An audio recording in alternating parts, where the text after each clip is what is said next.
This is Winnipeg Sports Talk Daily with Andrew Hustler Paterson and Michael Remis.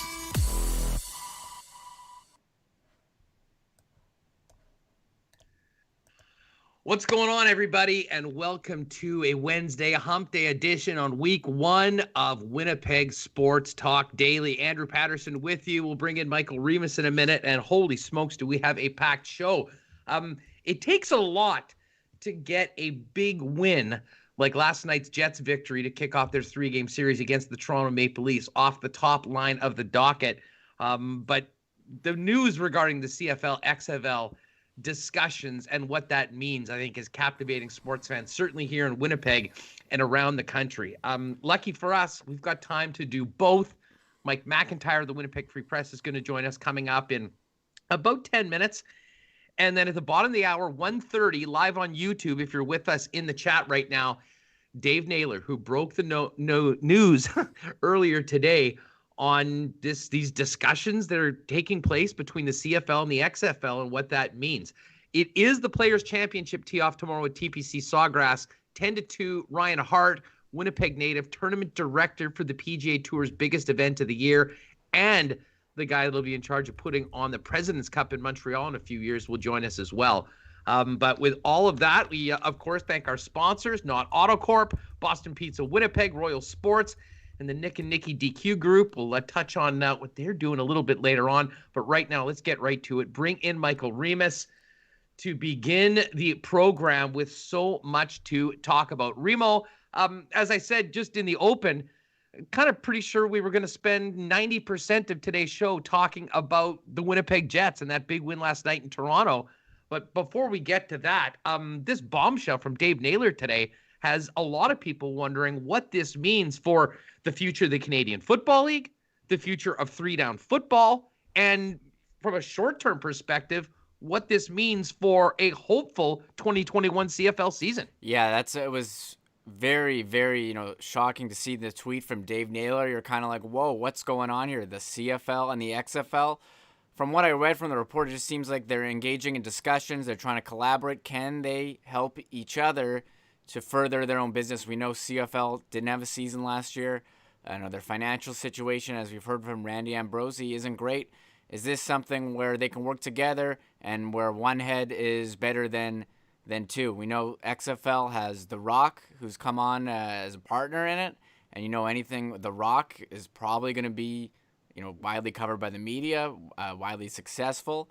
So I'm kind of taking a wait-and-see approach before I react. But I think anything that brings more attention to the CFL is good. But what does it mean for the rules or three-down football or the wide field? Anything. I don't think you can really say, but maybe Dave can shed some light on things at 1:30.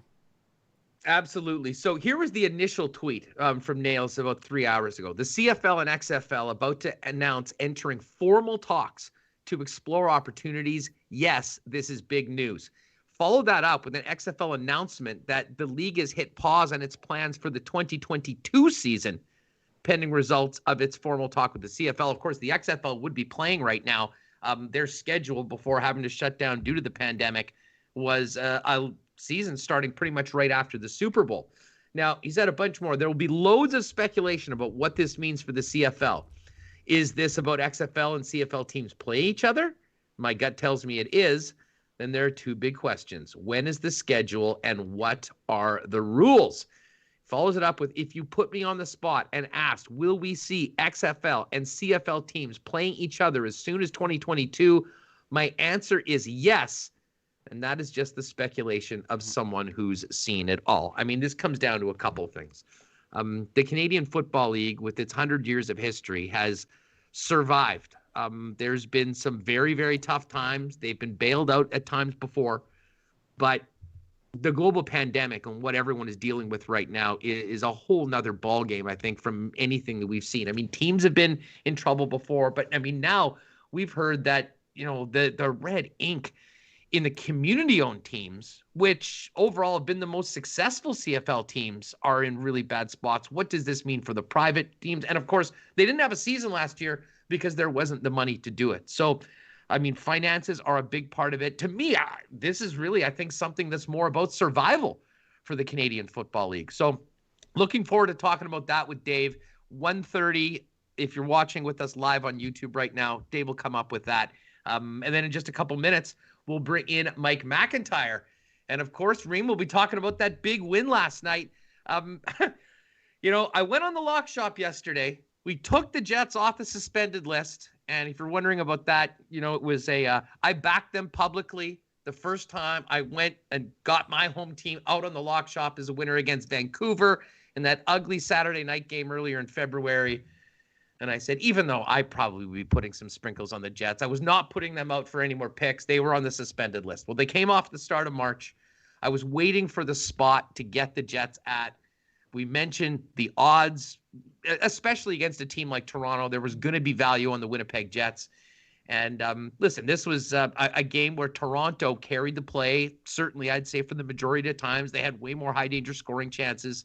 But Connor Hellebuck, Mason Appleton talked about it after the game, Reem. When a guy like that gets pulled and has a game like he does on Saturday, you know exactly what you're going to get coming in the next game. And what we got was Vezina-level goaltending, which helped the Jets get a huge 2 points and a regulation win in the first of 3 in Toronto against the first-place Leafs. Yeah, Connor Hellebuck, I mean, he's unbelievable. If he can see the puck, he should be able to stop it. The one save that sticks out to me is that pad save on Marner, all in front. Is that good? I mean, you need those type of saves. I know we've said this all year, but that was the win that we've seen the Jets have this whole season. I mean, they get outshot. Hellebuck makes some amazing saves, and they are elite scorers. Pick up some big goals. Nikolai Ehlers, I mean, his play behind the net, that pass to Kyle Connor, going around, stopping, and finding Connor, that is an elite pass. Neil Pionk, no one's talking about him not even getting first power play minutes. 3 points yesterday. I'm talking about him not getting first power play minutes. Yeah. Like Neil Pionk has been, there's a number of guys that have stepped up. Mason Appleton is one of them. Yeah. But Pionk, sort of quietly going about his business with a 3-point night. Man, he makes things happen. And, while Josh Morrissey, it was great to see Josh, get a little assist from the hacky sack skills of Austin Matthews, getting his first goal of the season. Offensively, at least, Neil Pionk has certainly been the guy on the blue line that has been making it happen this year. And, it makes me laugh as to all the hot takes that came immediately after the Trouba trade. Right here. Because when you look at it now, Neil Pionk has been, a massive part of this Jet blue line. And, of course, everyone waiting to see when Ville Heinola might get into the lineup and his bright future going forward. There will be a change on the defense. Because Nate Beaulieu is out, and he'll be out for a number of weeks after blocking a shot last night on his hand. So we'll get to that with Mike McIntyre coming up a little bit later on. But let me ask you this, and folks in the chat, if you watched the game last night, what was more impressive? Nikolai Ehlers thread the needle pass to Kyle Connor for Connor's goal, or Mason Appleton crushing the net for the game winner last night? An absolute beauty. I can make an argument for both. Would like to hear what people think in the chat. What did you think, Remis? What was more impressive, the Ehlers pass or Mason Appleton taking it to the blue paint? They both made you go, whoa, the Ehlers pass again. Just the way that he stopped and found Connor so quickly and it ended up in back of the net. I think I'm going to have to go with the Appleton. It was a big moment, a big goal. The guy's selling out his body. I mean, when you're falling into the corner after the goal, it must have been a nice one. The hard, tight turn in front of Freddie Anderson to tuck it in. It was just a beautiful play. So I'm going to say Appleton, but nothing to take away from Nikolai Ehlers. And I said yesterday, we did our cool bet picks. I said Ehlers to score. I like the pick. He didn't score, but he had 2 assists. So I'll take a push on that one. He had a great game. And just again on that Appleton goal, the Andrew Kopp little sauce pass before that was very good. So that was awesome. So let's see what the chat has to say about that. Yes, exactly. And just by the way, Mike just texted, fire him that link again. Yeah, I just got it. He's just looking to get in. The chat is saying they love Appleton, Ehlers pass. We got an Appleton. I was surprised that the Apple emoji, an emoji trend on Twitter because there was a lot of apples going out last night. I think the people right now are voting for Mason Appleton. And I will say this, allow me to give myself a little bit of the Barry Horowitz treatment here, because it was last year I was adamant Mason Appleton needed a little bit more opportunity, a little bit more chance to get into the lineup and show what he can do other than spot minutes on the fourth line. And I'll tell you what, that is exactly what he's doing right now. And man, that combination he's got going with Adam Lowry and back with Andrew Kopp has been something else.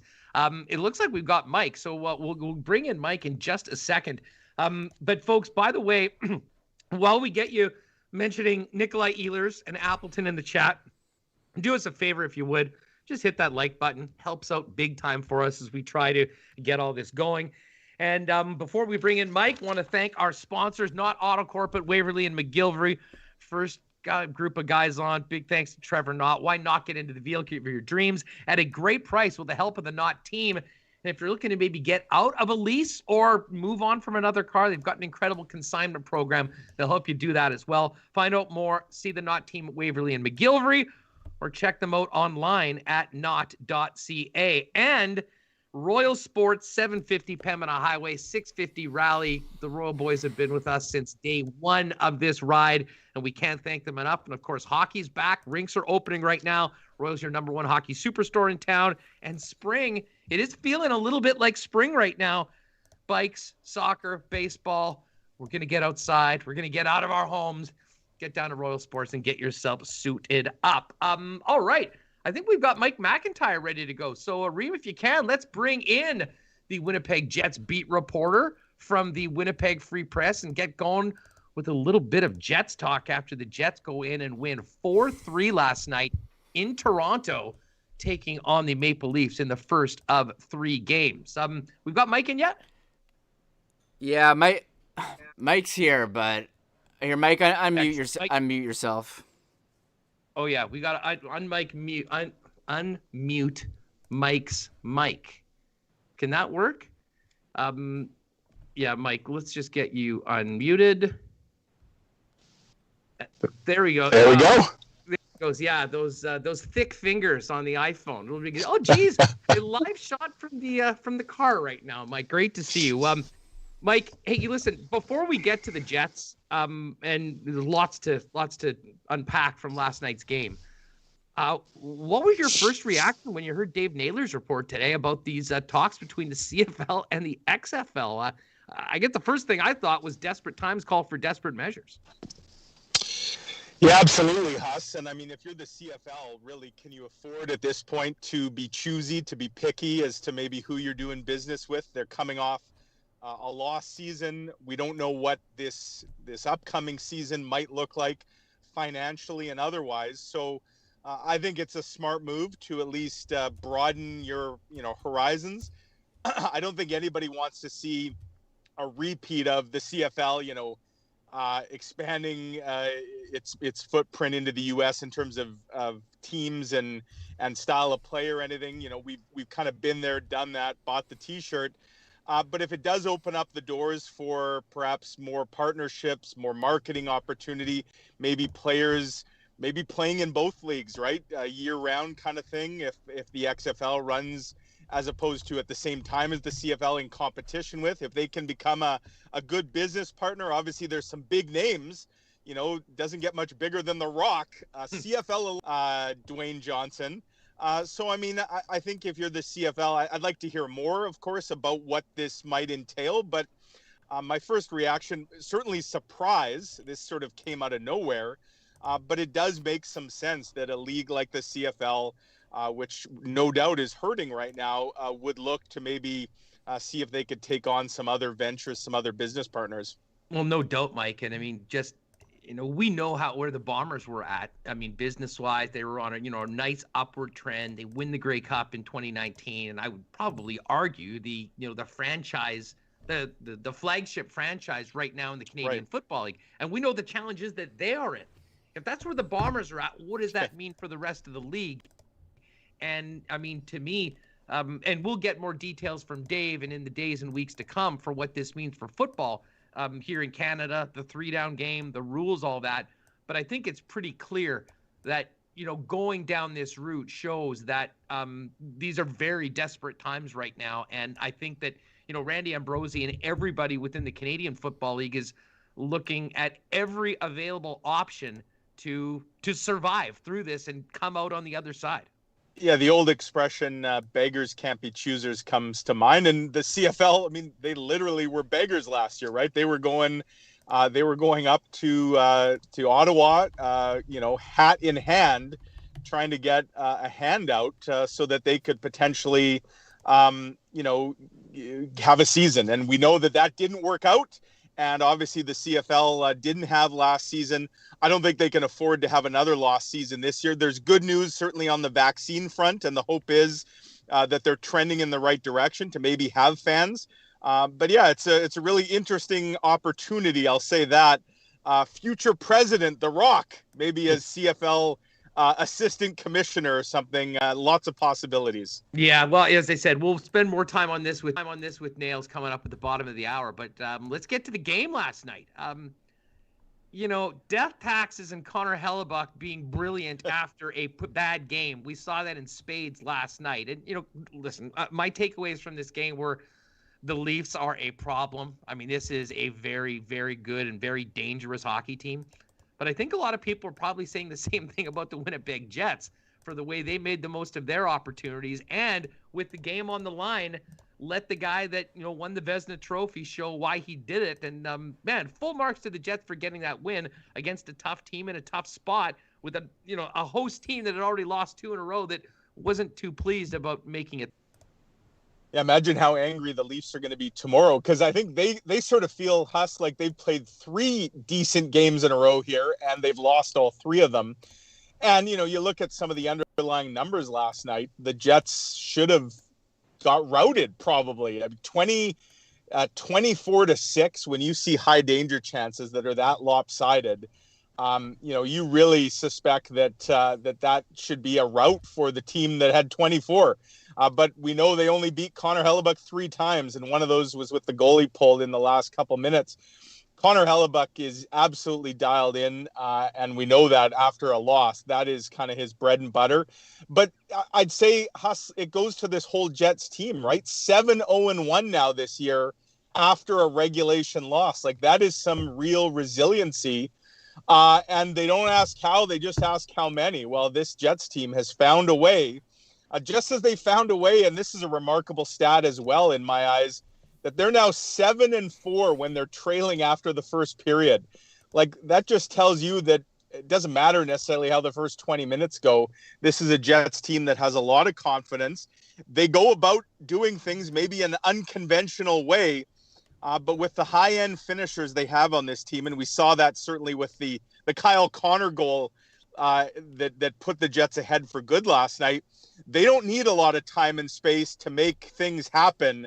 And when you combine that with a Vezina Trophy winner in net, it makes the Jets a tough out.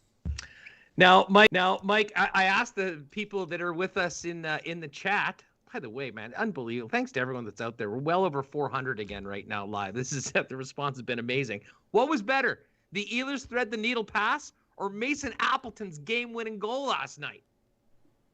Well, I loved Mason Appleton's goal, and I've loved really everything about his play as of late and really this whole season, Andrew. I mean, I remarked on Twitter last night, and I absolutely feel this way, that watching Mason Appleton, the way he cut to the net, the way he protected the puck, and the way he scored, it reminded me of sort of vintage Blake Wheeler from, a few seasons ago. Blake Wheeler doesn't really do that anymore. He doesn't necessarily have the motor. Now that he's getting up there in age, that's not the modern day Blake Wheeler. But there was a time, Jets fans no doubt remember, where Blake Wheeler kind of, bum rushing the net like that with reckless abandon, coming down the wing and making life miserable for goalies. That was a regular event. And to see Mason Appleton do that, and that wasn't the first time he's done that. He's now scored a couple times like that. He's created a lot of chaos, and I think that's a great sign. This is a very confident player, and it's created a good problem for the Winnipeg Jets, which I know you were sort of touching upon. with the upcoming expansion draft and the idea that they're going to lose a player, I suspect they now have to find a way to protect Mason Appleton, because the hockey world is noticing him, and that would go for the Seattle Kraken, I suspect, as well. Yeah, no doubt about that. Hey, just quickly on Wheeler. A lot of talk about his start to the season. And, if you look back at history, Blake Wheeler was never a guy that was, a quintessential strong starter. I mean, there were times where it took a little while to get going, especially earlier on in his career. But a lot was made of it. We had the fiery defense of the captain from the head coach. And Wheeler, to his credit, said, listen, if I'm out there, assume that I'm 100%. But it was quite apparent, and you heard from a number of people, that this wasn't a captain at 100%. I've really been impressed with Wheeler over the course of the past, really the last 2-3 weeks, but I think you could probably go back a month. And I think that has been just, where are you at with the captain and how he's come back from obviously playing through some issues earlier on in this campaign? Yeah, for sure. And, I don't know if it was just a pride thing, Huss, or what it was, why he wouldn't sort of concede that he was injured. But he didn't want to say anything. And he clearly was not at full health. You could see just by the length of his shifts, like the fact that he was getting off the ice so quick, 25-second shifts. I suspect it might have been something rib related, that it was maybe impacting his breathing. And so he didn't really have the wind to really to have long shifts. He didn't have the explosive bursts of speed. And I think we've seen that return, right? Blake Wheeler looks a lot quicker. One thing about Blake Wheeler that is, I think, it's going to be the last thing to go with him, is his hands. He's still an elite passer. And, we've seen him make some real nice dishes, whether it's on the power play or more so now at 5-on-5, where he was really struggling to start the year. But for sure, playing on that line now, and I think Paul Stastny is a real nice compliment to Mark Scheifele. You've got, two veteran guys in Wheeler and Stastny now with your number one center. And I think in some ways, maybe that takes some of the pressure off the line of Dubois, Ehlers, and Connor. And it also allows your third line to thrive with Lowry, Appleton, and Kopp. So I like the mix of the forward lines, but it does start with the captain. Having a healthy Blake Wheeler has been a real big difference maker for the Jets. And, you look, he's still putting up the points, right? He's still almost a point-a-game player for the Winnipeg Jets, which is quite something. No doubt about that. Now, Mike, we'll get back to the Leaf series and look ahead to Game 2 in a minute. Neil Pionk, another strong game last night. It was great to see Josh Morrissey finally get rewarded. He's sort of been a bit of a hard luck story so far this year. Before we talk about the Bolio injury and what that means for the Jets going into game number 2, just wanted to ask you about Pionk's season so far. We're getting to the midway point of the campaign. Where does Neil Pionk fit in amongst your Winnipeg Jets midway point through the season as team MVP? Oh, he's for sure in the conversation. I think the conversation probably starts with Connor Hellebuck, but he's making a strong case. I'll tell you one thing where he ranks, Huss. He ranks 4th in the NHL among defensemen in scoring right now. There are only 3 blue liners in the league that have more points than Neil Pionk. And who would have thought that, when people were literally saying who, when the Jets traded Jacob Trouba, for an undrafted guy that I don't think many people in this market or other markets really had heard of. What a revelation he's been. And, where would the Jets be without him? Without a doubt, in my mind, he's been the Jets' best defenseman. Josh Morrissey has had his early season struggles. I think Josh Morrissey had a real nice game yesterday, and it came at a good time with the Jets, needing everybody to step up once Nathan Beaulieu went down. But for sure, Neil Pionk is a guy that has really held that back end, along with Derek Forbort. I don't think anybody envisioned that would have been the Jets' number one pair this year, but it really is. It's the number one shutdown pair, and Neil Pionk is their number one offensive defenseman as well. And, carrying big minutes, big responsibility, just huge strides that he's made seasons, really. And, I would argue that it's between him and Mason Appleton for my most improved Jet. But Neil Pionk had a really nice season last year. So, I almost hesitate to say that he's made another massive improvement, but it does feel like he really has. and Mason Appleton, who we just talked about, of course, already set career highs in goals, assists, and points. So, for the Jets team that we knew was pretty deep at forward, having Neil Pionk kind of thrown into that mix has been a real big addition. Mike McIntyre with us from the Winnipeg Free Press here on Winnipeg Sports Talk. We mentioned the blue line. There will be a change on the blue line. Nate Beaulieu's out for a number of weeks after blocking a shot last night in the hand. Who's coming in, do you think? Will it be Sami Niku? Will it be Logan? So I think Paul Maurice probably gave us a bit of a hint today, Huss, in that he said he didn't say who's coming in, but he said whoever it is probably going to ask to kill some penalties. So to me, that's probably Logan Stanley, right? I don't think you're bringing Sami Niku in to put him on the penalty kill. And the other thing you're losing with Beaulieu, you're losing, not that he's a really big guy, but you're losing some physicality with Nathan Beaulieu. Logan Stanley's not going to blow anybody's doors off with body checks or anything like that, but he is a physical presence, obviously with his size. So I think it's probably Logan Stanley that would come off the taxi squad, which is an easy move to make. Beaulieu is going to go on injured reserve, so you clear up a roster spot. To me, that probably is the first move. But Sami Niku, who I didn't think showed well at all early in the season in his first 3 games. I thought he had a real nice showing of himself, though, in his most recent audition, if you will. And so I don't think Sami Niku necessarily played his way out of this lineup. Mm-hmm. And, maybe we see them both at some point here over the next couple of weeks. Beaulieu, I tried to get Paul Maurice to kind of narrow down when he says weeks. How many are we talking? He did reveal at the end of our chat today that it's probably more than 1 or 2, but probably less than 4 to 6. So make of that what you will, 3, 4, I guess. In any event, the Jets are probably going to need both Stanley and Niku, and maybe even more than that at some point here. Well, there's certainly a big opportunity for whoever gets into the lineup. And, we knew as long as, there was nobody getting hurt, they were winning games. They probably weren't going to change things up, but it was bound to happen at some point. And whether it's Stanley or Niku, will be a big challenge going in against the Leafs on Thursday night. I imagine the host will be even in a more ornery. It's amazing. First time since Keefe took over the team in November of 2019 that they'd lost 3 in a row in regulation. It really speaks to their consistency as well. And, they're a deep team. We knew that. They look dangerous, especially on the power play. It would behoove the Jets not to give them a whole lot of looks on the power play here going forward because they are absolutely deadly, number 1 power play in the league. And the Jets penalty kill, losing a guy like Nate Beaulieu, who blocks a lot of shots, obviously, adds some physical element. You wonder what's that going to do to the penalty kill. I suspect a guy like Tucker Poolman plays a little more now on the kill. But yeah, for the Jets, a great win, right? No matter how they did it, the fact is they took 2 points against a Toronto team.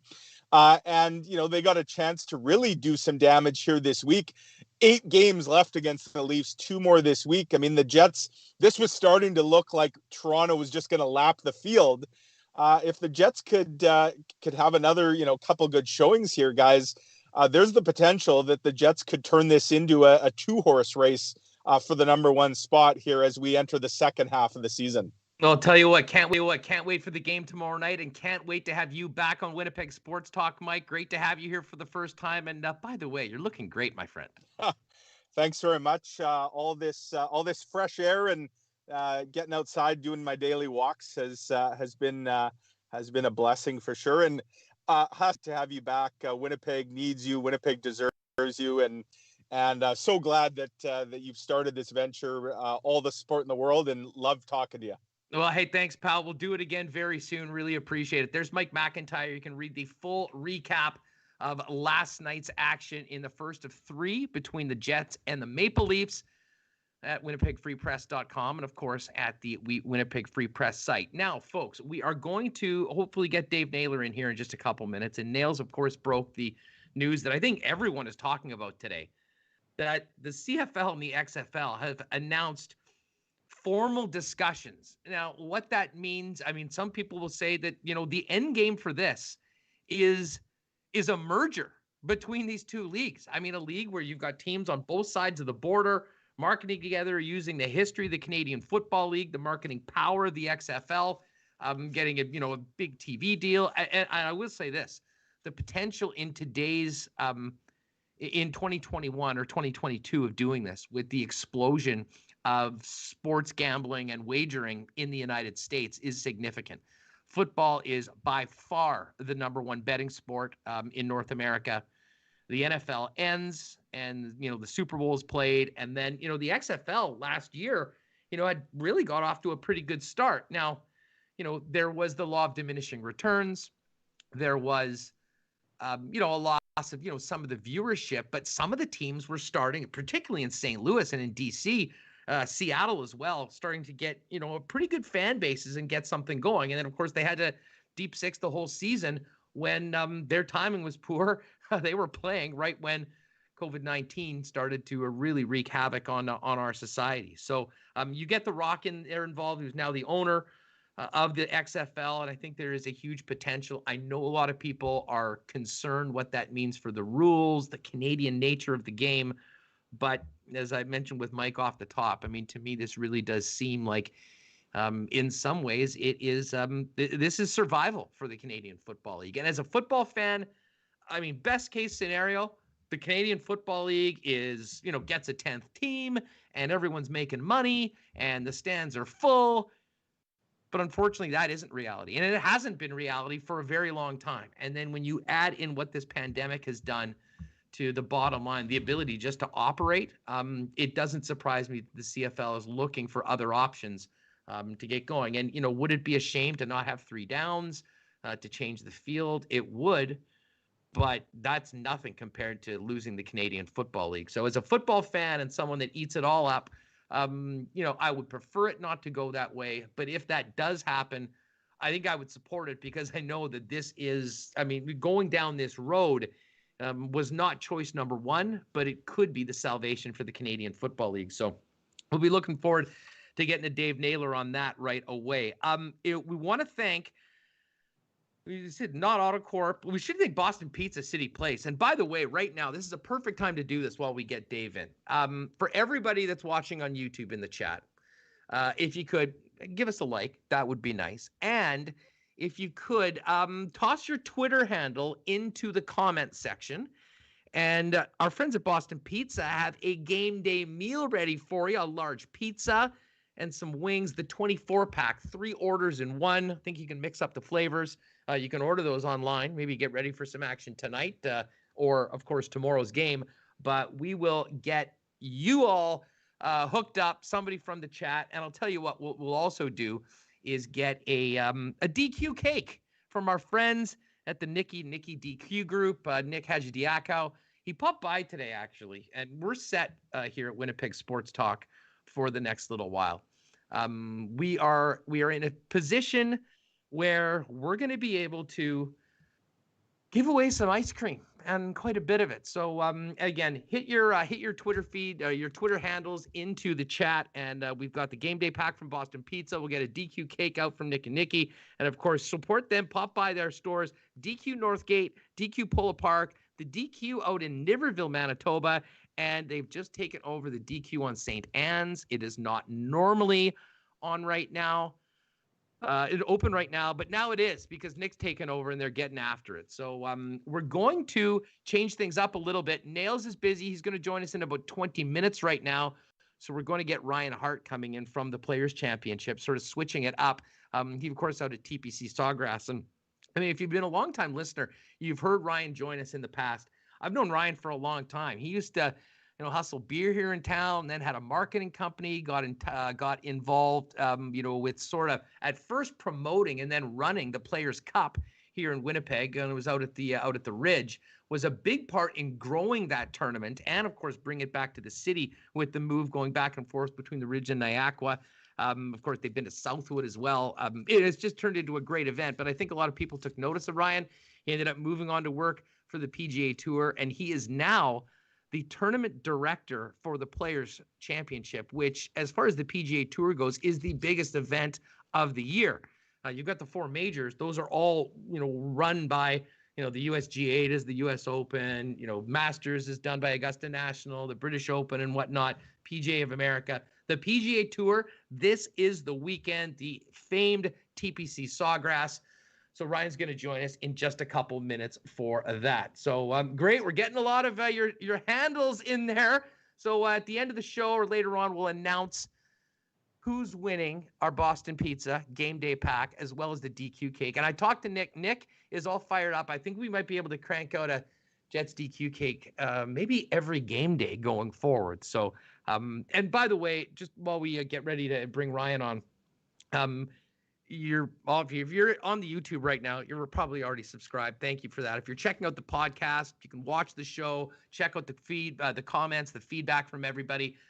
So definitely get on that. And we've got our social media channels all going at Sports Talk Winnipeg, Twitter, Facebook, Instagram, and of course, right here on YouTube.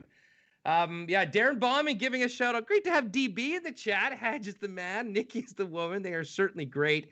And we're seeing just a whole bunch of the beauties. Windog is here. Gitch Lishka's here. Gold Eye's general manager himself. Andrew Collier's here right now. Oh, my buddy Isha Boy Bruce, D. David Lowe. Man, great to see everybody hanging out with us here live on YouTube for Winnipeg Sports Talk Daily. All right, let's get to it. I think we've got Ryan Hart, the tournament director of the Players Championship, joining me from TPC Sawgrass. Ryan, it is so great to have you on the program. How are you doing? And what a difference a year makes. We had a conversation last year.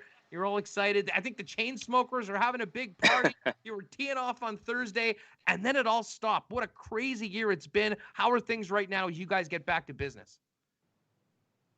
Hey, Huss, thanks for having me. And first and foremost, congrats on this new venture. It's so great to have you guys back on the airwaves, and truly appreciate the continued support of golf and all sports in Winnipeg. But it has been a crazy year. I was just looking at my calendar, actually, and it was actually about 2 hours difference from this call last year. And it has been a wild ride, but we've got fans back on site this year, and, we're easing our way into competition starting tomorrow, and it's been great. You know what? I just, we're focused on right now, but now that we are a year later, it's everything about that. I mean, I'll never forget the conversation we had. And I mean, me, a huge golf guy, we've been making our picks and we were all ready to go for round number one. And then it really did seem like over the course of about 48 hours, the world changed. Certainly, I mean, golf of all of the professional sports, because of the nature of the game, I think had a bit of an advantage to get back out there. But from your perspective, just what's it like, navigating all of these waters, and how excited are you and everybody involved with the tournament to get back to seeing the world's best do what they do tomorrow? There's definitely a vibe here this week that's unbelievable, Huss. I think, someone said, we kind of felt incomplete last year. I mean, obviously the right things were done, but you listen to some of the players this week and to be back there, I think when people came on site, there was, it brought back a lot of memories from last year because there was definitely so much uncertainty, but the golf course is in unbelievable condition once the guys get out there inside the ropes. And, like I said, we've got 20% of our normal footprint of out here, and, they're buzzing around today, and it's just, it's truly an amazing feeling to see it. I mean, it looks different. It feels different. Everybody's got to wear a mask, and, lineups we've created a contactless experience through concessions and bars and things of that nature. The merchandise shop, all of our venues are open air this year. So it has a little bit of a different feel, but the golf course is showing better than it ever has. I've never heard the superintendent glow as much as he is. And the players backed it up yesterday. We had about 3 or 4 virtual sessions we were doing with players and sponsors, and to a T, they were all raving about the condition of the golf course. Well, that is great. From an operations perspective, from a guy that's got a list about a mile long of things that need to happen for a tournament, can you speak to just everything that's gone into making this possible to have even 20% of fans? At what went into planning for this event as opposed to any other event you'd done pre-pandemic? Funny is, I had the opportunity to be involved in the TaylorMade event, which is our first sort of live golf event back at Seminole back in May. And really a lot of the things that we tested with 50 people then we're using today, just a much larger scale. Really, I mean, though, up until late fall, we didn't know if we were going to have fans back. So we were really running parallel paths. I mean, you were running, is it going to be 10%? Is it going to be 20%? Is it going to be zero? So I think the biggest challenge was until we said go on a number, it was running the three scenarios all the way through. But, the team down here is unbelievable. A lot of experience on this team and on the property. It's definitely a benefit, I'll say, of being at our global home with this event. So there's a ton of support. But like I said, I think the biggest challenge is the multiple scenarios. But we've been back live now since, mid-June at Charles Schwab at Colonial. So the process that we go through, that the players go through, they get tested before they're even allowed on site. They can't come on site until they get their results. And, you're wristbanded at that point. And then there's sort of our version of the bubble, if you will, that's created. And, it's odd to say, but it's normal life for them and for what they're doing. So it's been I don't want to say a seamless experience, but since I go back to May at Seminole, we've just taken what we learned and continued to grow on it. Players Championship Tournament Director Ryan Hart, Winnipeg native, joining us here on Winnipeg Sports Talk, live from TPC Sawgrass. You mentioned getting kind of back to quote unquote normal. All the players, I'm sure, have handled everything in different ways. I mean, I know you're seeing and, talking to many of them this week heading in. How are the players, where's that level of excitement to get back to this signature event for the PGA Tour? And just the fact that there's even 20% fans there. How are they reacting to that? And what's the buzz around the golf course before tee off tomorrow morning?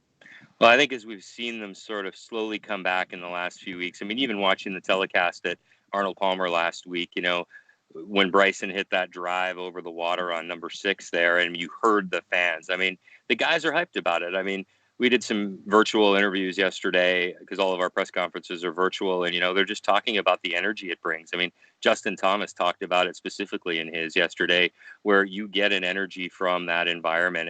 And I think as much as we only have 20% on site, the stadium featuring the 16th and the iconic 17th hole this year, it's going to be loud. I mean, things are going to bounce off the structures, and even though that'll be significantly smaller than previous years to what we normally sort of cram into that area, but it will be louder than we think. And I think the guys are excited. Jordan Spieth was doing an interview with another outlet on the 17th tee this morning, and there was people. It was about, I think it was 7:30 this morning, and there was people wandering around and talking to Mike Tirico. He was like, look at this, I'm going to hit a shot that means nothing right now, and these people are going to cheer.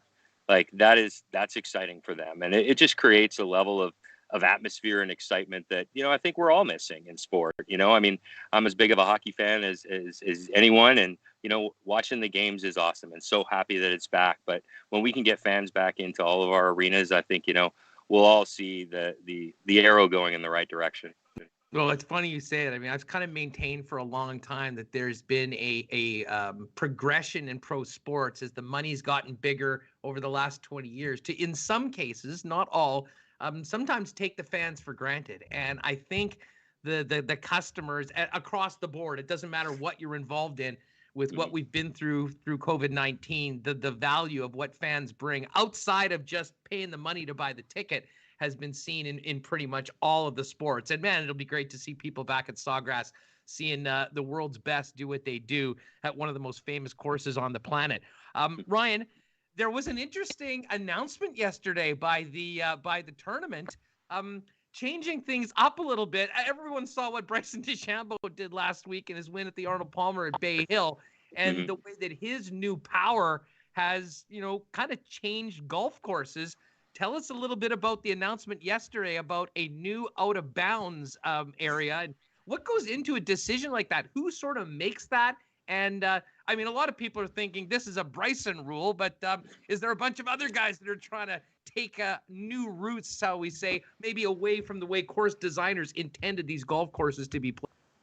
Yeah, there definitely was a buzz about it. I think that the head of our rules committee was the first thing up on Golf Channel last night. So I wouldn't say that's something that we want to make practice of, but I think, and timing is everything too. You look at what Bryson did last week, and as exciting as that was, I think Rory was right behind him and actually in the fairway. So I think that there's some guys that are putting it out there. I think the biggest thing really that, a lot of people don't realize is the idea on 18 is, for those of us that are either here, you know it on TV, is obviously it's water all up the left-hand side, and then it's a slight dog leg to the left and a very narrow landing area on a very challenging finishing hole, par 4.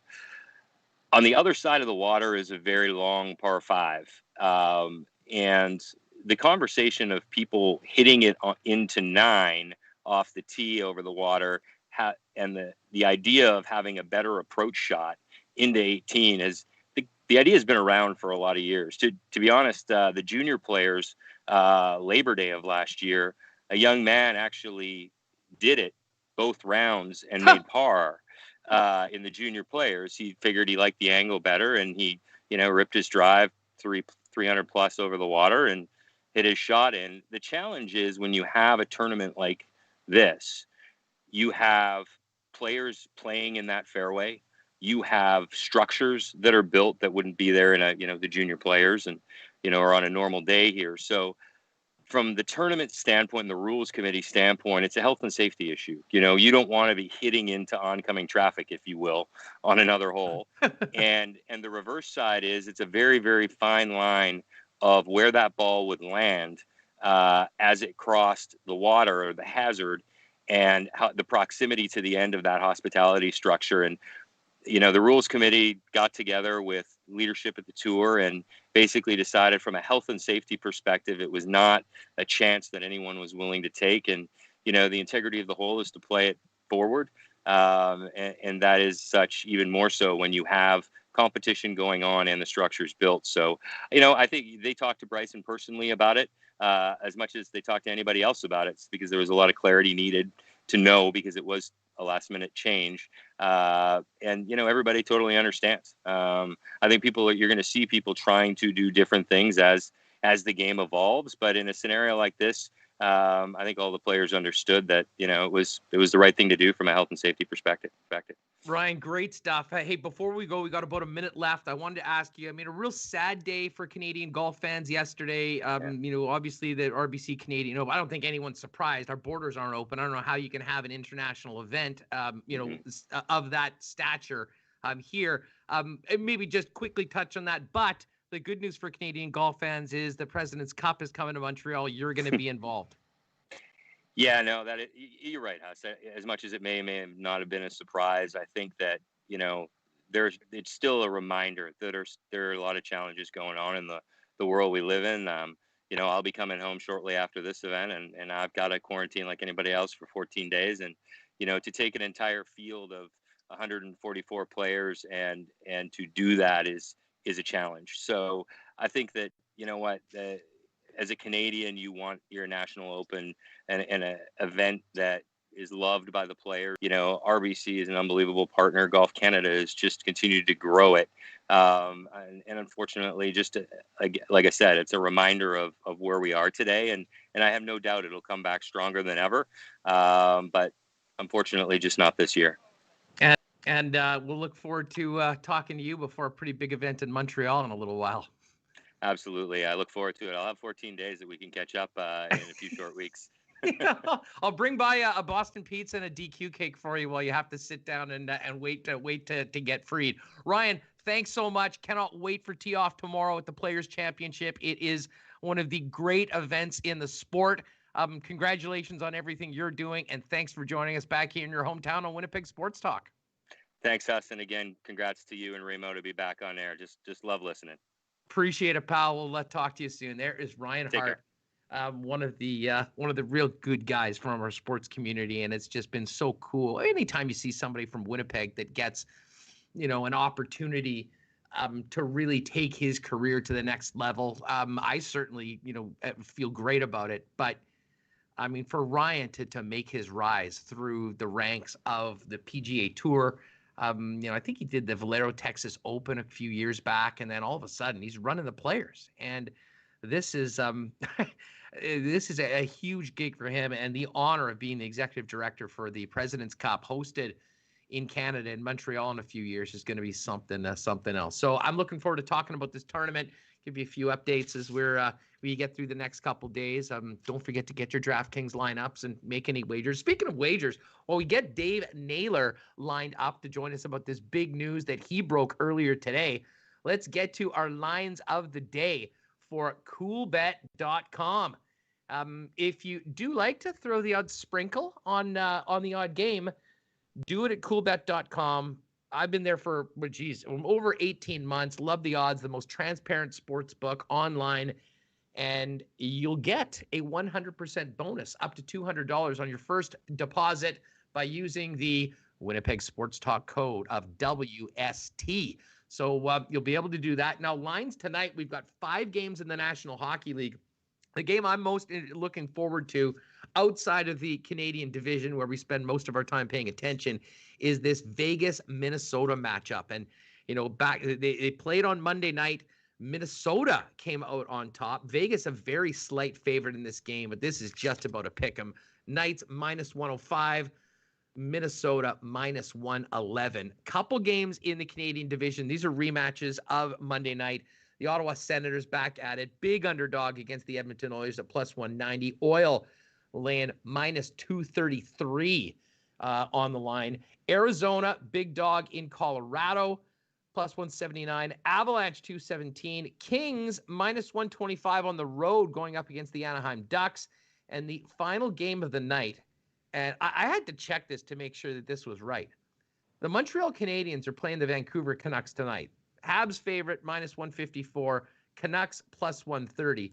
What is crazy, though, about this is that this game starts 8 p.m. in Vancouver. That's 10 o'clock here in Winnipeg. This is 11 o'clock in Montreal. Can you imagine being the poor post-game guy? You should talk to Kevin O, see what he thinks about an 11 p.m. start. Finish the game around quarter to 2, and then you're probably obligated to do another 1 hour post-game show. Wonder what those calls would be like in Montreal at 2:30 in the morning.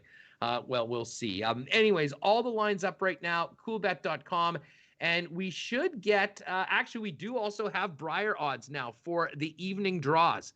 This afternoon, big one for our boy Jason Gunlickson of Manitoba, who's been at the top of the standings all week long. He's going up against Northern Ontario's Brad Jacobs. And if you like Manitoba, by the way, big underdog, plus money, +123. Jacobs, after that big win last night, -172. And the matchups this evening at the Tim Hortons Briar, Brad Gushu in Canada, massive favorite over Newfoundland and Labrador. Nova Scotia, a similarly large favorite against Nunavut. PEI going up against Matty Dunstone, Winnipeg native, who's skipping for Saskatchewan. And really the feature match tonight, Kevin Cooey, who is steamrolling his opponents right now, going up against John Epping. And, Dunstone in the Saskatchewan rank had only one loss going into this morning's draw. But it did not go well for the Winnipeg native. They got pumped. I believe the final was 9-2. So a little bit of a reality check for the young Saskatchewan team. Still just 2 losses, though, and they are in a very, very good spot. So coming up right now, by the way, you still have time. Get your Twitter handle into the chat if you're watching on YouTube, and we'll make sure to give out a Boston Pizza Game Day pack of a large pizza, 24 wings for you and the gang. And we'll also then get into, giving out a DQ cake or a 2. Now, we've got Dave Naylor coming up in a minute. We'll see whether Remo wants to pop back in while we hope to get Dave on. Lots of things going on today, and I do understand how busy Dave is. Remo, this is a story that, the minute Dave tweeted out and broke it, that the CFL and XFL were getting into formal discussions and negotiations, I think there was a lot of alarm bells amongst lovers of 3-down football. But I think if you look a little deeper into it, it speaks to, sort of a bleak economic climate for the Canadian Football League and how important it is to be innovative and do whatever it takes to see this league survive and get out on the other side. As for the CFL, this is strictly, I think, a business decision. You hope someone like The Rock can give the league more exposure. But again, they had to sit out a year. The teams are hurting financially. Partnering with an American team, I think, gives you a greater audience than just people here in Canada. We know that it appears to be, people have tried to get the second U.S. league going for a while. We had the original XFL, and we had the AFL recently, or what was the other one that we bet on before? There's been so many. Well, there was a lot of, by the way, I Yeah. mean, I don't know whether this is really applicable to the Winnipeg Sports Talk audience. We may need to do a separate pod, but you know that the KBO is getting going right now, the Korean Baseball Association. And heck, I mean, baseball season is right around the corner as well. We'll be looking forward to do that. But I mean, as far as the CFL, this is in some ways, I think if you talk to a lot of people, Rod Paterson, someone I really respect, he's been talking about this for, a decade or more, that, at some point, the long-term viability of the CFL will be working in conjunction with, whether it's the NFL as somewhat of a feeder league. The concept of partnering up with something like the XFL is somewhat new because, of course, it was mothballed after a couple seasons and really only came back to get nuked by the pandemic. But I mean, the key character and in this entire conversation that I think changes the game for a lot of people in a lot of different ways is former Calgary Stampeder and WWE World Champion The Rock, because Dwayne Johnson bought the XFL. And Michael, I mean, I don't know if you agree, but I'm thinking in 2021, in the world we live in with social media, fame, publicity, all of that, I don't know if there's a guy literally in North America better suited to help out something like the Canadian Football League than a guy like The Rock, who knows the league, who knows football, and has a vision to, really raise the XFL to something of a prominent league in North America. Yeah, I agree. The guy is a superstar. He's in movies. He's got his TV show, Young Rock. He's, massive on social media. He's posting pictures of himself doing acupuncture and cupping on his Instagram. So the exposure that guy could bring with one push of his finger on a tweet, I think is incredible. And I think, look, we don't know what's going to happen. This is just speculation on our end, what could happen, but we know that they're communicating, they're collaborating, trying to explore how can they help each other to grow each other, because they've had 2 kicks at the XFL. It didn't work. I mean, last year was pandemic related. But everyone... It was working. I will say this. Yeah. I think the rejigged XFL, the way they did it last year, was something that had a ton of potential. I mean, you know me. We were talking about it. It was still football to watch after football season was over, but before the CFL started. And I paid very close attention to some of the markets, and they were doing a good job of, developing a fan base. And that's exactly what some of the teams in the Canadian Football League need to do. I mean, I'll tell you what, the Toronto Argonauts would have loved to have had the St. Louis Battlehawks support last year in the XFL. And I know that sounds crazy with all that history, but I mean, it's just a fact that, there are some teams that have really been struggling, and maybe some sort of a new format, in addition to saving the league, which is first and foremost, might reposition it in some ways and give some of the struggling teams a chance to, get out of the doldrums that they've been in.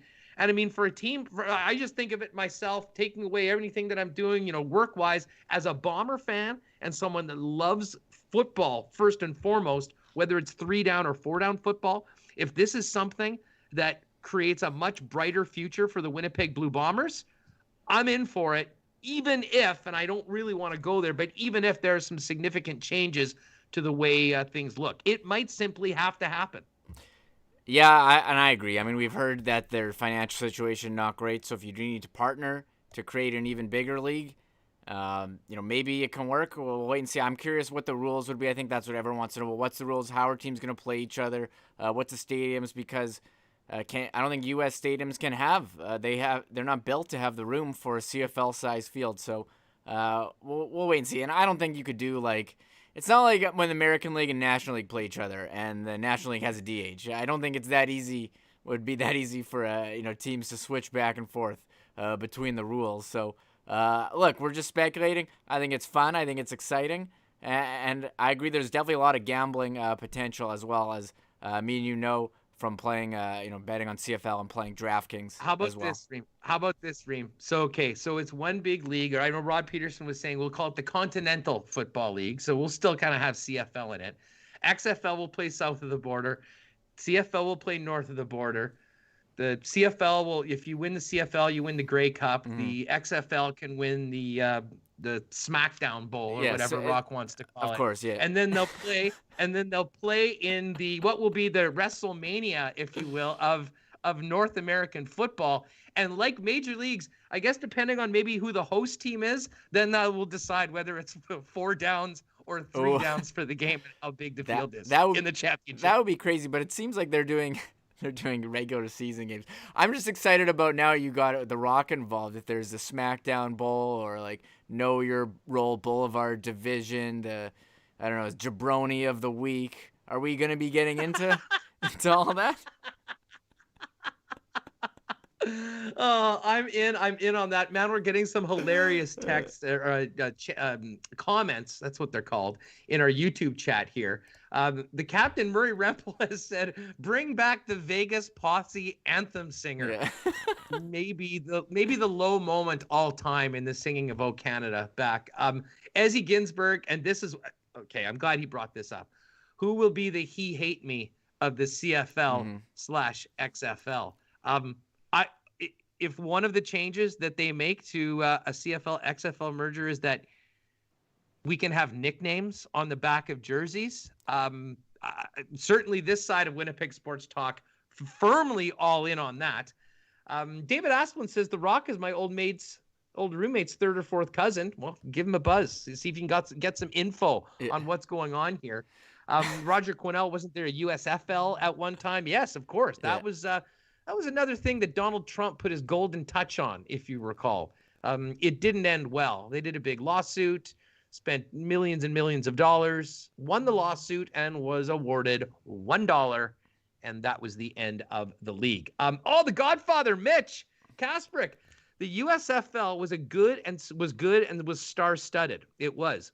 Every other league has been garbage. All caps. Stay away. Well, Mitch, I mean, I don't like the way you're besmirching the XFL as an XFL guy over the year, but needless to say, I'm CFL first. But I just think that this sort of arrangement, might be something that that really needs to happen. Let's join a league that can't survive. Well, but Split, they've got The Rock behind them. I think they've got ownership that is the envy, certainly, of what we've got in the Canadian Football League right now. A huge opportunity for more revenue in the United States. And the fact of the matter is, right now, I think the Canadian Football League is in a situation that that they need to consider things that before might have been an absolute non-starter. Dan Milburn, they could just play a half of each rules. That might be difficult. Oh, and Ezzy Ginsburg of Illegal Curve. Shout out to the IC boys.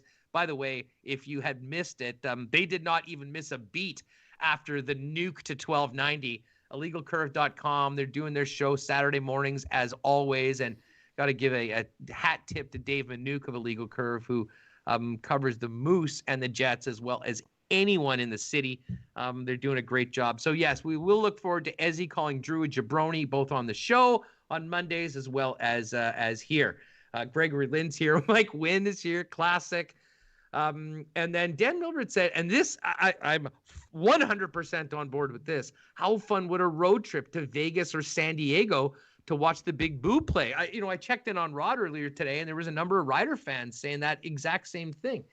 The other thing that I think could be a real positive for the CFL, and listen, part of the reason why I became a Chiefs fan 25 years ago was going to Arrowhead Stadium and being a part of the tailgate, the atmosphere around the game. What a big event it was, and just how much fun. I know that there's probably 10, 20,000 people that go out and tailgate for the games that don't end up going to it. So I got to give Wade Miller a lot of credit for the way they've sort of moved in that direction here in Winnipeg, and made the game day experience, I think, much better. And to be honest, more fan friendly, giving more people those opportunities to do things that I think can make other fans. So, I mean, if that is a direction that we go to as well, I think we'll be in very, very good shape. But we got to get to that point first. All right, the man of the day can't thank him enough for joining us. He must be about as busy a guy there is right now in the TSN family. It's our pal Nails himself, Dave Naylor. Dave, we'll get in a second. First off, it's great to talk to you again, and thanks so much for joining us back here in the Peg. Hey, it's great to be with you, Hustler. Very happy for your new venture and great to be on the show. It was obviously been following all the events of that have gone on in the last little while with your health and your career, and here you are right back in the saddle, man. So congratulations. Well, I appreciate it. I couldn't have done it without the incredible support of the people here in Winnipeg. The response is just, frankly, blown Remis and I away, Awesome. And we're thankful for it. And it gives us the opportunity to do things like this, talking to you about breaking news with, a report that it's earth-shattering in a lot of ways, because I think when you think about what this could mean, not necessarily will mean, almost everything is on the table. Tell us about finding out about this and what we know about the formal talks between the CFL and the XFL.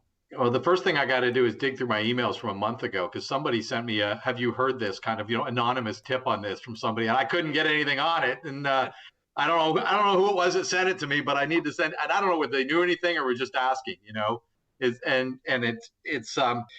But in terms of learning about it, very recently there was some buzz going on in the CFL. Somebody reached out to me and said, "I hear there's an announcement coming," and we knew that it was not very well understood at the football operations level, like GMs, coaches, assistant GMs, that kind of thing. And whenever those kinds of announcements come out, they're usually related to a bigger picture business direction. And so but I didn't know this was coming until this morning. And I'm not shocked, I got to say. I have always wondered whether the Canadian Football League needed an equity partner to make this work. The XFL has obviously been tossed out. Hadn't done much legwork other than, a few inquiries on this kind of thing. So, but I agree with you. Like, I don't think we can get ahead of ourselves on this one, but we're going to speculate. Like, we have to. And just to be clear here, Hustler, this is not the two leagues deciding to talk. This is the two leagues deciding to formalize talks. They've been talking for months. So it's not like, hey, we don't know these guys and we're just telling everybody we're going to go over for coffee and break bread and see what sticks to the wall. No. They've done that. This is formal talks. And formal talks is like where you put the sandwich together, I believe. Now, what's in it for the CFL? And what would be in it for the XFL? What are the two sides? What do they see in each other that might make some sort of partnership, however that works, mutually beneficial? I think in the CFL, the league sees credibility. It sees history. It sees tradition. It sees stability, in terms of football. And it sees also some of the outreach that Randy Ambrosie has done through CFL 2.0, having the other federations and trying to turn this into more of a global game.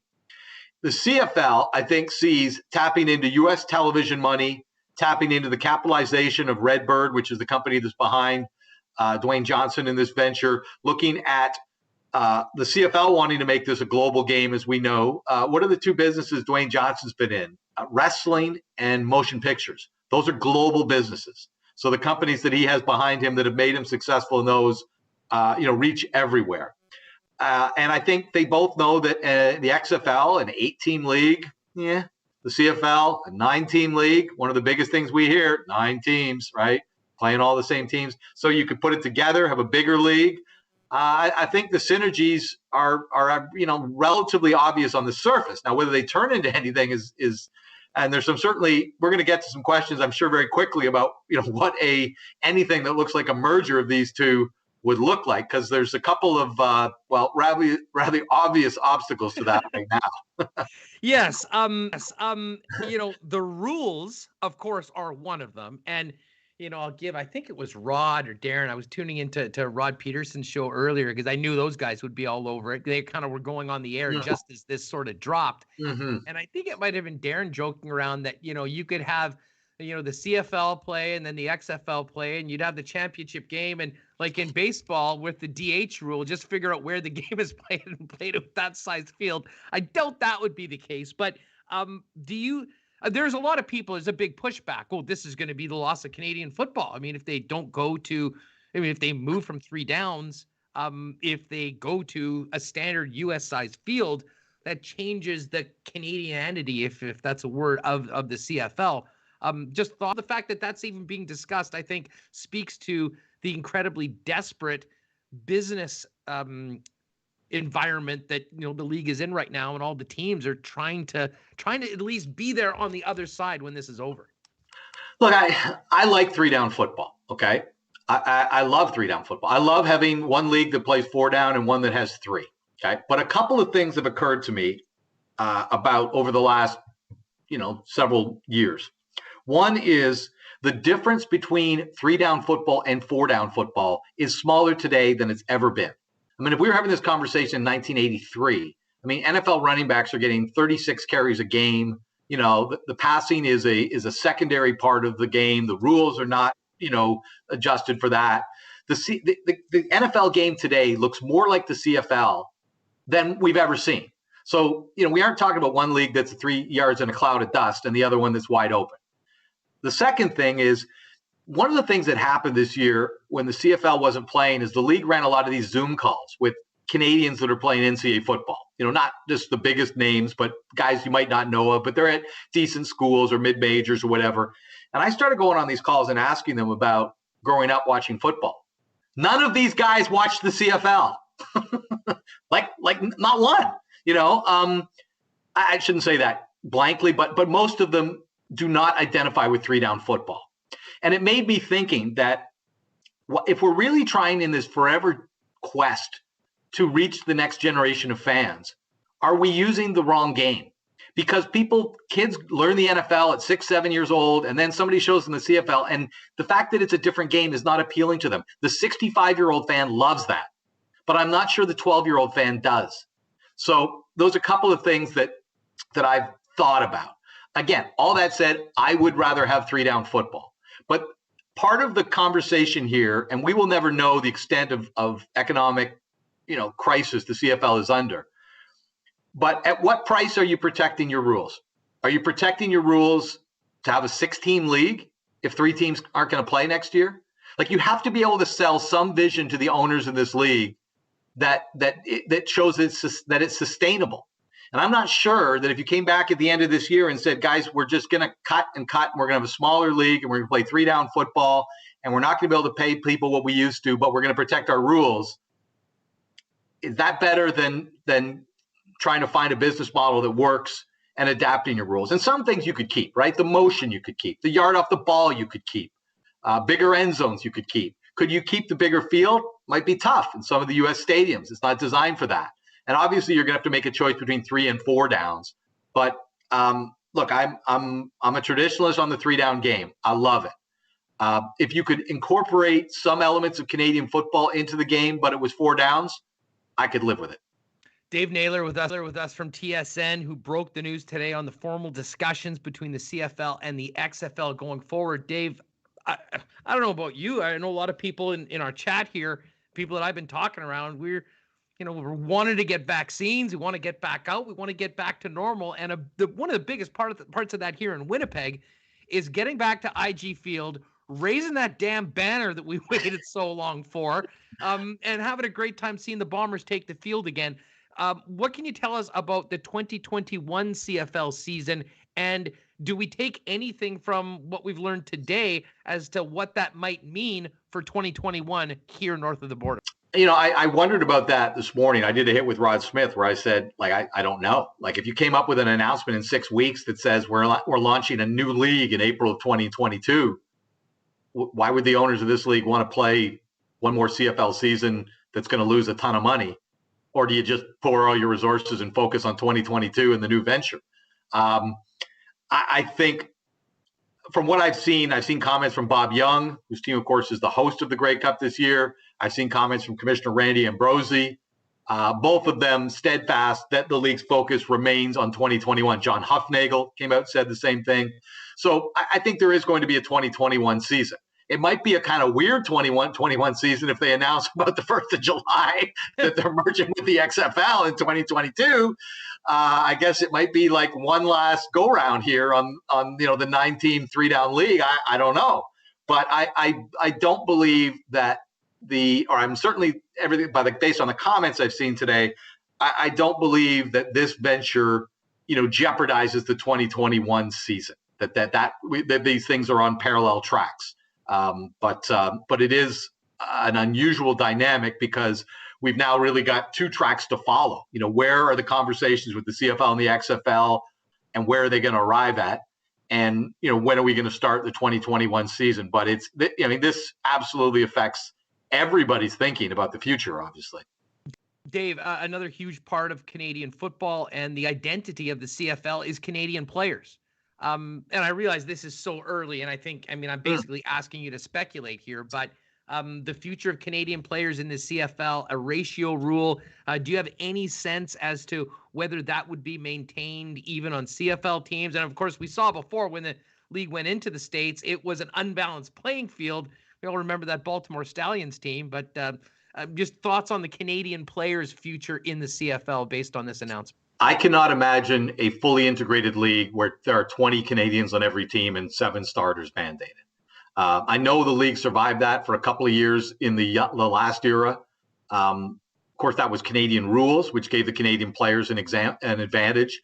Also, the fact that every U.S. team hired a former NFL or former USFL coach, except Baltimore, gave them an advantage. So they had an advantage on the sidelines, and they had the advantage in the strategy of the game.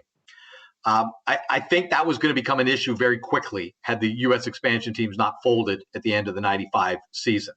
And frankly, the economics improve for the owners if you don't have a ratio. That Canadian offensive lineman that you pay $225,000 to, you can replace for $75,000 with an American.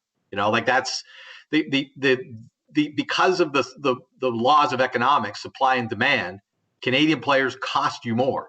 So if you're looking to adjust your economics to be viable in a post-COVID universe, it's a lot easier to field a team with mostly Americans than it is with a ratio, just from an economic standpoint. And look, I think that you could have a developmental element. You may have some spots on the roster for Canadians, but I couldn't see the full thing. And again, I'll just throw a bit of a counterintuitive thing, okay? The CFL ratio comes from an era before you and I were born, when Canadians could not realistically compete with Americans in football. If you did not have a ratio, you were not going to have Canadians on the field. Now, they still dwarf us in terms of numbers.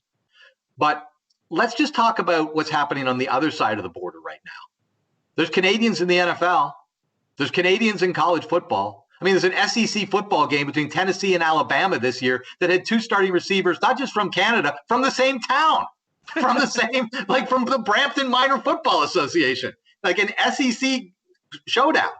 So if Canadians can compete on that side of the border, why can't they compete on this side of the border? Well, the answer is they can.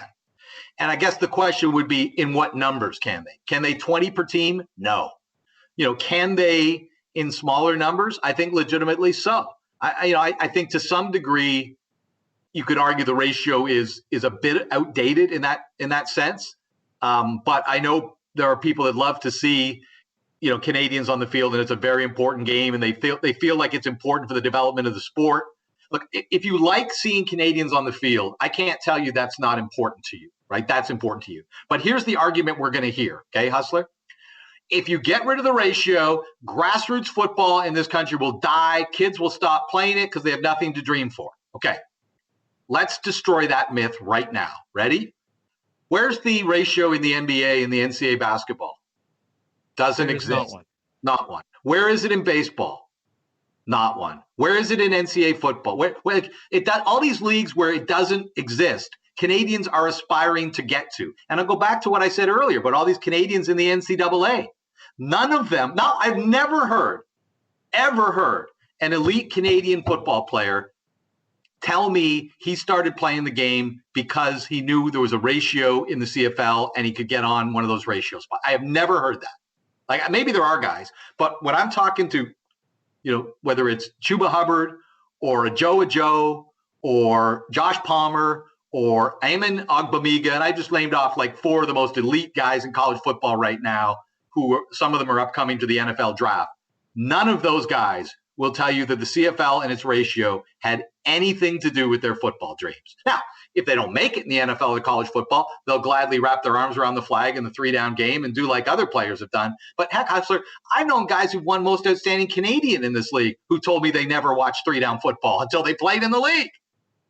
Yeah, well, I mean, I think it's true, and it speaks to kind of the ups and downs of the CFL over the course of the last 30 years. I mean, even in my lifetime as a football fan, there's been some times where it seems like the CFL has had momentum, and then there's been other drastic times where it seems like they've been in real dire straits. Dave, I know how busy you are today. We can't thank you enough for coming on with us. Just one final question on the way out. I know you're going to be digging on this 24/7 for the foreseeable future, but what is next? What do we expect to hear? Will there be some sort of an announcement? Is there a time frame on maybe updating people? Do you know anything about just the process? I was my colleague at TSN, Rod Smith, did an interview with the commissioner of the league about an hour ago.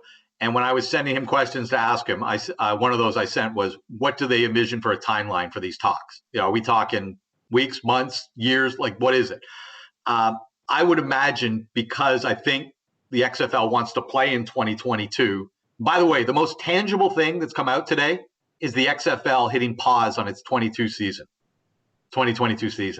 Like, that tells you this is serious, okay? And so they've basically told all their partners, we've hit the pause button, because we may not be coming back to you with 8 teams. We may be coming back to you with more than 8 teams, I think, is what they're saying. So I guess it's really what's next is we wait to see what emerges from these talks. We wait for a news conference in July where the leagues announce that they're going to play separate leagues but have interlocking games, or there's a merger. I don't know, but that's what I think is next. Dave, great to catch up with you anytime, but especially today. We really appreciate you jumping on Winnipeg Sports Talk Daily with us, and look forward to catching up with you very soon with more information on what really will boil down to the future of the Canadian Football League. It was great to catch up. Thanks so much for the time. My pleasure, Hustler. Thanks for having me on. Congratulations on the show. Hey, appreciate it, Dave. Appreciate it. There he is, our pal Nails, coming through Hello. today for the boys in the Peg.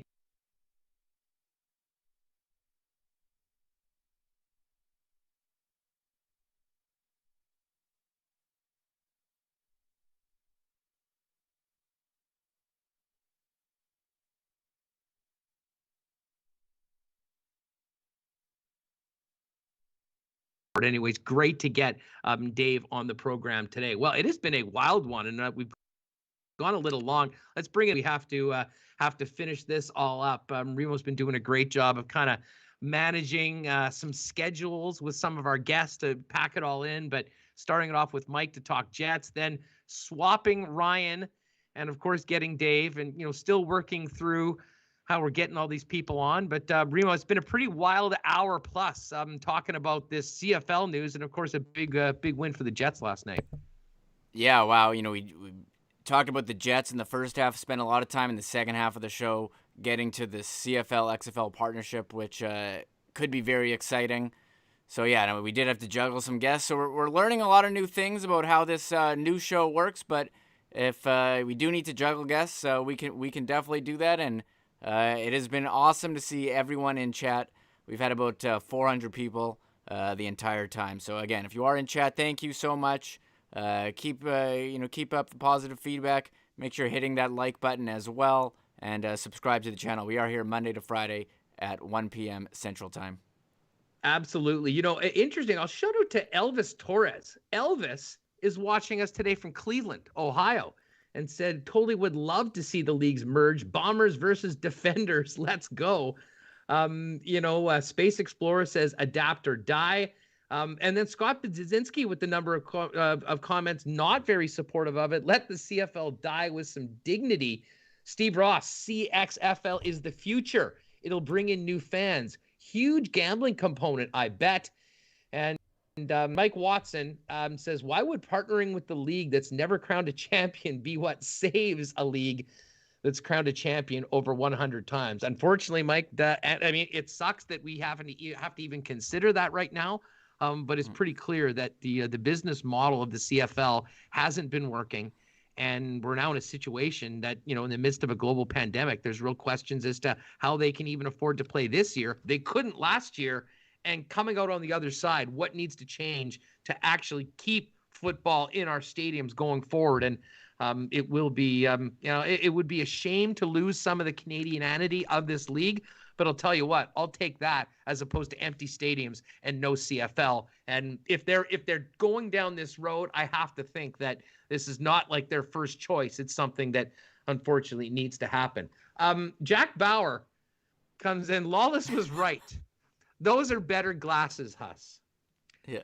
In the chat, I don't have the other ones there. And I know a lot of people say they're Kurt Rambis, squash goggles. These are the reading glasses, I guess they're called. Now that I'm glasses guy, I should be able to call them the other proper thing. I can't really wear these out elsewhere because, everything looks funny.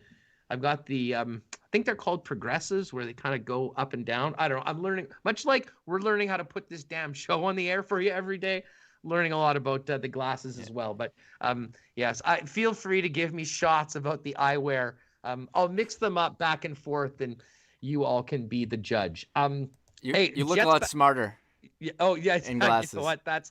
I really, with this new change in careers, moving to this, I figured that, we may wear hoodies and hats and just regularly be ourselves, but you just got to put a pair of frames on, and the intellectual level goes up 2 or 3 times. Yeah, I was gonna say your IQ percentage automatically increases 10% when you put those glasses on. Folks, hey, if you haven't already, if you come in late, put your Twitter handle in the chat. We've got a Boston Pizza game night dinner giveaway, large pizza, 24 wings, and we'll also have a couple of DQ cakes from our friends over the Nick and Nikki DQ group.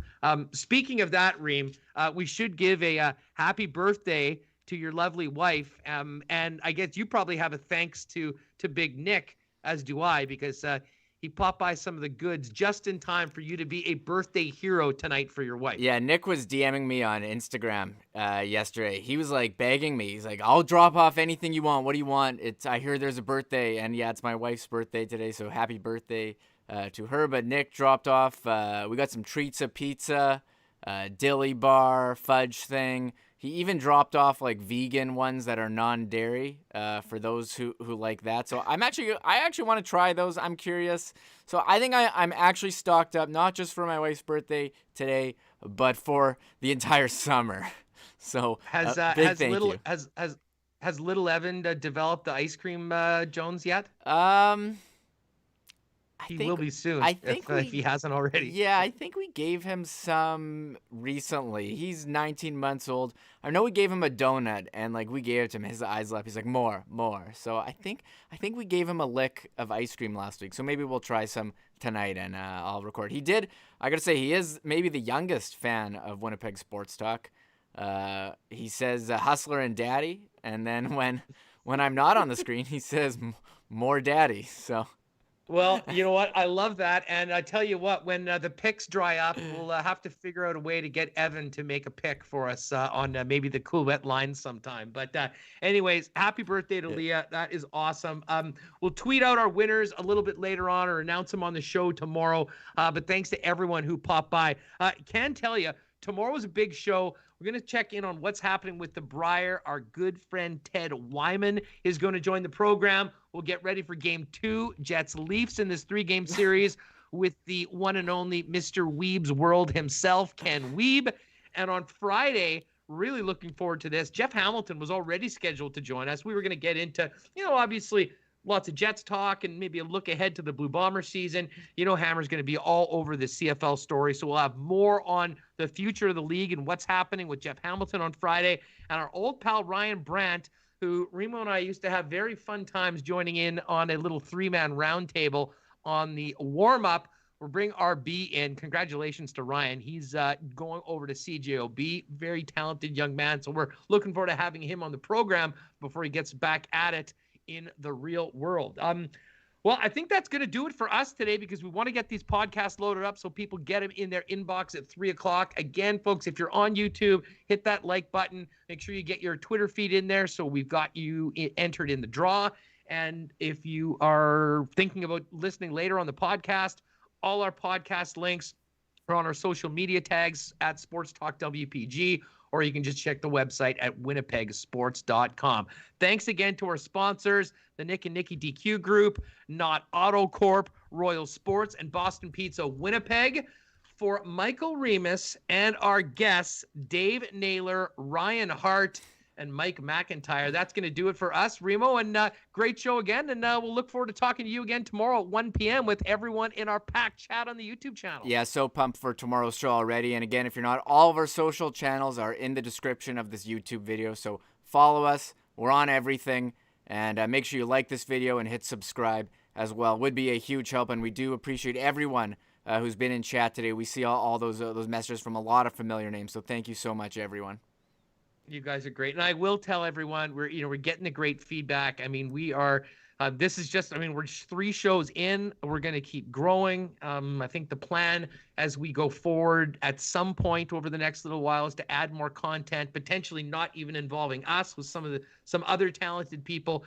So we're definitely looking to grow. I know you can't get enough right now, but we really appreciate the support, spreading the word, and everything you've done. So with that, for all of our guests, for Michael Remis, I'm Andrew Hustler Paterson. Thank you for tuning in to Winnipeg Sports Talk Daily. We'll see you back here tomorrow live on YouTube at 1 p.m. and in your podcast feeds by 3 o'clock. Thanks for the support. Tomorrow we get ready for Game 2, Jets Leafs in Toronto. Have a great afternoon, everybody, and thanks for being with us.